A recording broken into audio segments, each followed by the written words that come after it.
Hey guys, in this video, I will show you how to connect your domain to Wix for free. Alright, let's begin.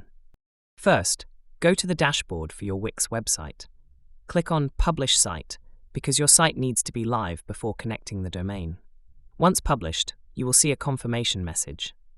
Copy the provided site link by triple-clicking it and pressing Ctrl-C.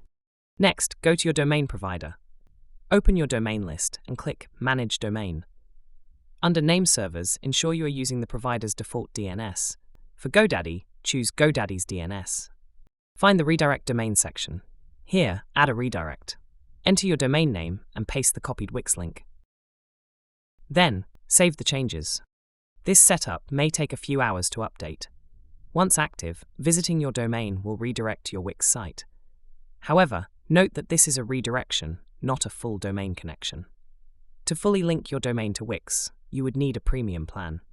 So that's basically how you can connect your domain to Wix for free. And that's it for this video. If you find this helpful, consider subscribing and giving this a big thumbs up. Thanks.